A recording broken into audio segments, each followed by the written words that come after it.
Hi ಎಲ್ಲರಿಗೂ ನಮಸ್ಕಾರ. ಇವತ್ತಿನ ಒಂದು ವಿಡಿಯೋದಲ್ಲಿ ಜಾತಕದಲ್ಲಿ ಕುಟುಂಬ ಕಲಹ ಯೋಗ ಅಂದರೆ ನಿಮ್ಮ ಒಂದು ಮನೆಯಲ್ಲಿ ಹೆಚ್ಚು ಜಗಳ ಆಗುವಂಥ ಒಂದು ಯೋಗ ಜಾತಕದಲ್ಲಿ ಯಾವ ಥರ ಒಂದು ಫಾರ್ಮ್ಯಾಟ್ ಆಗುತ್ತೆ, ಯಾವ ಥರಲ್ಲಿದ್ದರೆ ಈ ಥರ ಒಂದು ಮನೆಯಲ್ಲಿ ಕಲಹ ಜಗಳ ಆಗೋದೆಲ್ಲ ಆಗುತ್ತೆ ಅಂತ ವಿಡಿಯೋದಲ್ಲಿ ಡೀಪಾಗಿ ತಿಳ್ಕೊಳ್ತಗೋಣ. ಇವತ್ತಿನ ಟಾಪಿಕ್ ಬಂದ್ಬಿಟ್ಟು ಕುಟುಂಬ ಕಲಹ ಯೋಗ. ಈ ಕುಟುಂಬ ಕಲಹ ಯೋಗ ಅಂತ ಹೇಳಿದ್ರೆ ಇದಕ್ಕೆ ಸಂಬಂಧಪಡೋದು 4ನೇ ಮನೆ. ಉದಾಹರಣೆಗೆ ಇದು ಲಗ್ನ ಅಂತ ತಿಳ್ಕೊಳ್ಳಿ. ಇದು 1ನೇ ಮನೆ, 1, 2, 3, 4. ಈ 4ನೇ ಮನೆ ನಮ್ಮ ಮನೇಲಿ ಏನಾದರೂ ಕ್ರೂರಗಳಿದ್ರೆ ಅವಾಗ ನಿಮಗೆ ಕುಟುಂಬ ಕಲಹ, ದಂಪತಿ ಕಲಹ ಅಥವಾ ಕುಟುಂಬ ಕಲಹ ಆಗಲಿಕ್ಕೆ ಚಾನ್ಸ್ ಇರುತ್ತೆ. ಇದು ಯಾವ ಥರ ಅಂತ ನೋಡೋಣ. ಉದಾಹರಣೆಗೆ ಇಲ್ಲಿ 4ನೇ ಮನೆಯಲ್ಲಿ ಏನಾದರೂ ರಾಹುಗ್ರಹ ಇದ್ರೆ,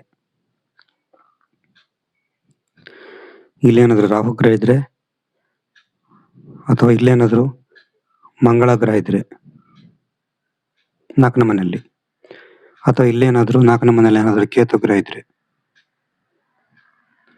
ಅಥವಾ ಇಲ್ಲಿ 4ನೇ ಮನೆಯಲ್ಲಿ ಏನಾದರೂ ಶನಿ ಗ್ರಹ ಇದ್ರೆ, ಈ ಥರ 4ನೇ ಮನೆಯಲ್ಲಿ ಶನಿ, ರಾಹು, ಮಂಗಳ, ಕೇತು ಗ್ರಹ ಇದ್ರೆ ನಿಮಗೆ ಮನೆಯಲ್ಲಿ ಜಗಳ ಆಗುವಂಥ ಚಾನ್ಸ್ ಇರ್ತದೆ.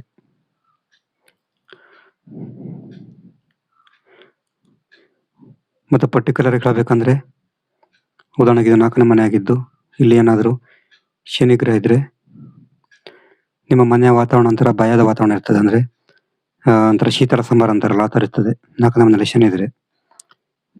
ಬಟ್ ಜಗಳ ಜಾಸ್ತಿ ಮಟ್ಟಕ್ಕೇನು ಹೋಗಲ್ಲ, ಬಟ್ ಒಳಗೊಳಗೆ ಒಂಥರ ಸಿಡುಕು ಈ ಥರ ಎಲ್ಲ ಜಾಸ್ತಿ ಇರುತ್ತೆ. ಬಟ್ ಇಲ್ಲಿ ರಾಹು ಏನಾದರೂ 4ನೇ ರಾಹು ಇದ್ರೆ ಇದು ತುಂಬ ಪ್ರಕೋಪದ ಜಗಳ, ಅಂದರೆ ತುಂಬ ಜಾಸ್ತಿ ಜಗಳ ಆಗ್ಬೋದು.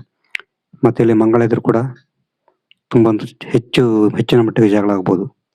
ಇಲ್ಲಿ ಕೇತು ಗ್ರಹ ಇದ್ರೆ ಇದು ಕೂಡ ಒಂಥರ ಶೀತಲ ಸಮರ, ಅಂದರೆ ಒಳಗೊಳಗೆ ಸಿಟ್ಟು ಇದೆಲ್ಲ ಆಗ್ತದೆ. 4ನೇ ಮನೆಯಲ್ಲಿ ಶನಿ, ರಾಹು, ಮಂಗಳ, ಕೇತು ಗ್ರಹ ಇದ್ರೆ ಜಗಳ ಆಗುವಂಥ ಚಾನ್ಸ್ ಇರ್ತದೆ. ಮತ್ತು 4ರಲ್ಲಿ ಏನಾದರೂ ನೀಚ ಗ್ರಹ ಇದ್ರೆ, ಉದಾಹರಣೆಗೆ ಇದು ಲಗ್ನ ಅಂತ ತಿಳ್ಕೊಳ್ಳಿ, ಇದು 4ನೇ ಮನೆ ಆಗುತ್ತೆ. ಉದಾಹರಣೆಗೆ ಇದು 4ನೇ ಮನೆ ಆಗಿಲ್ಲ ಏನಾದರೂ ಗುರು ಗ್ರಹ ಇದ್ರೆ ಆವಾಗ ಗುರು ನೀಚ ಆಗ್ತಾನೆ. ಇಲ್ಲಿ 4ನೇ ಮನೆಯಲ್ಲಿ ಗುರು ಇದ್ದು ಗುರು ನೀಚ ಆಗ್ತಾನೆ, ಆವಾಗ ಕೂಡ ನಿಮಗೆ ಮನೆಯಲ್ಲಿ ಜಗಳ ತುಂಬ ಆಗ್ಬೋದು. ಮನೇಲಿ ಜಗಳ ಆಗೋದು ಈ ಥರ ಎಲ್ಲ ಆಗ್ಬೋದು. ಉದಾಹರಣೆಗೆ ಇದು 4ನೇ ಮನೆ ಅಂತ ತಿಳ್ಕೊಳ್ಳಿ, ಇದು ಲಗ್ನ ಅಂತ ತಿಳ್ಕೊಳ್ಳಿ, ಮಕರ ಲಗ್ನ. ಇಲ್ಲಿ 4ನೇ ಮನೆ ಅಧಿಪತಿ ಯಾರಾಗ್ತಾರೆ, 4ನೇ ಮನೆಯಲ್ಲಿ ಇಲ್ಲಿ 4ನೇ ಮನೆ ಅಂತ ಮೇಷ ಆಗುತ್ತೆ. ಇಲ್ಲಿ ಏನಾದರೂ ಶನಿ ಗ್ರಹ ಇದ್ರೆ ಏನಾಗುತ್ತೆ, ಇಲ್ಲಿ ನೀಚ ಆಗ್ತಾನೆ ಶನಿ, ಅವಾಗ ಕೂಡ ನಿಮಗೆ ಮನೆಯಲ್ಲಿ ಜಗಳ ಕೂಡ ಹೆಚ್ಚಾಗ್ಬೋದು. 4ನೇ ಮನೆಯಲ್ಲಿ ನೀಚ ಗ್ರಹ ಇದ್ರೂ ಕೂಡ ನಿಮಗೆ ಜಗಳ ಅಂತ ಚಾನ್ಸ್ ಇರ್ತದೆ. ಮತ್ತು 6, 8, 12 ಮನೆ ಅಧಿಪತಿ ಏನಾದರೂ 4ನೇ ಮನೆಯಲ್ಲಿ ಹುಚ್ಚಾಗಿದ್ರೆ, ಉದಾಹರಣೆಗೆ 6, 8, 12 ಮನೆ ಅಧಿಪತಿ 4ನೇ ಮನೆ ಹುಚ್ಚಾಗಿದ್ರೆ, ಉದಾಹರಣೆಗೆ 6, 8, 12 ಮನೆ ಅಧಿಪತಿ 4ನೇ ಮನೆಯಲ್ಲಿ ಇದ್ರೂ ಕೂಡ ಜಗಳ ಆಗೋ ಚಾನ್ಸ್ ಇರ್ತದೆ. ಬಟ್ ಹುಚ್ಚನಾಗಿದ್ರೆ ಜಾಸ್ತಿ. ಉದಾಹರಣೆಗೆ ಇದು 4ನೇ ಮನೆ ತಿಳ್ಕೊಳ್ಳಿ, ಉದಾಹರಣೆಗೆ ಇದು ಲಗ್ನ ಅಂತ ತಿಳ್ಕೊಳ್ಳಿ, ಇದು 6ನೇ ಮನೆ, 1, 2, 3, 4, 5, 6. ಇಲ್ಲಿ 6ನೇ ಮನೆ ಅಧಿಪತಿ ಯಾರಾಗ್ತಾರೆ, ಇಲ್ಲಿ ಮಂಗಳ.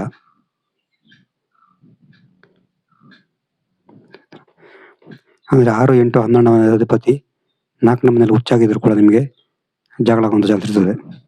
ಮತ್ತು 4ನೇ ಮನೆ ಅಥವಾ 4ನೇ ಮನೆ ಅಧಿಪತಿ ಪಾಪಗ್ರಹಗಳ ಪ್ರಭಾವದಲ್ಲಿದ್ದರೆ, ಉದಾಹರಣೆಗೆ ಈ 4ನೇ ಮನೆಯಲ್ಲಿ ಏನಾದರೂ ಪಾಪಗ್ರಹಗಳಿದ್ರೆ, ಅಥವಾ 4ನೇ ಮನೆ ಅಧಿಪತಿ ಜೊತೆಗೆ ಪಾಪಗ್ರಹಗಳ ಪ್ರಭಾವ ಇದೆ. ಉದಾಹರಣೆಗೆ 4ನೇ ಮನೆ ಅಧಿಪತಿ ಯಾರಾಗ್ತಾರೆ, ಅಲ್ಲಿ ಚಂದ್ರ. ಇಲ್ಲಿ ಚಂದ್ರನ ಜೊತೆ ಏನಾದರೂ ರಾಹು, ಕೇತು, ಮಂಗಳ, ಈ ಥರ ಶನಿ, ಈ ಥರ ಪಾಪಗ್ರಹಗಳಿದ್ರು ಕೂಡ ಜಗಳ ಆಗುವಂಥ ಚಾನ್ಸ್ ಇರ್ತದೆ. ಇದು ಕುಟುಂಬ ಕಲಹ ಆಗುವಂಥ ಒಂದು ಯೋಗ. ನೀವು ಈ ಥರ ಎಲ್ಲ ಆಗ್ತಿದ್ರೆ ನೀವು ಕರೆಕ್ಟಾಗಿ ಸೊಲ್ಯೂಷನ್ ಮಾಡ್ಕೋಬೇಕು. ನಿಮಗೆ ಈ ಥರ ಟಾಪಿಕ್ ನಿಮಗೆ ಎಲ್ಲೂ ಸಿಗಲ್ಲ. ಈ ಥರ ರೀಸನ್ನ ನಿಮಗೆ ಯಾವ ಕಡೆನೂ ಕೂಡ ಸಿಗಲ್ಲ. ನಿಮಗೆ ಲಾಸ್ಟ್ ಇದು ನಿಮಗೆ ಇದಕ್ಕೆ ನಿಮ್ಮ ಲೈಫಲ್ಲಿರೋಂಥ ಸಮಸ್ಯೆಗಳ ಉತ್ತರ ಸಿಗೋದು ಲಾಸ್ಟಿಗೆ ನಿಮ್ಮ ಜಾತಕನ ಬಿಟ್ಟರೆ ಬೇರೆ ಏನೂ ಇಲ್ಲ. ಯಾಕಂದರೆ ಜ್ಯೋತಿಷ್ಯ ಅಂತ ಹೇಳಿದ್ರೆ ಅಷ್ಟೊಂದು ನಿಖರವಾಗಿರ್ತದೆ ಅದು. ನಿಮಗೆ ಜಾತಕ ವಿಶ್ಲೇಷಣೆ ಮಾಡಬೇಕು. ನಮ್ಮದು ವಾಟ್ಸಪ್ ಸಂಖ್ಯೆ 70 906 37 934. ಈ ನಂಬರಿಗೆ ವಾಟ್ಸಪ್ ಅಥವಾ ಕಾಲ್ ಮಾಡಿದ್ರೆ ನಿಮಗೆ ಜಾತಕದ ಬಗ್ಗೆ ಡೀಟೇಲ್ ಆಗಿ ತಿಳಿಸಿಕೊಡ್ತೇವೆ. ನೆಕ್ಸ್ಟ್ ಆಡದಲ್ಲಿ ಬೇರೊಂದು ನಮಸ್ಕಾರ.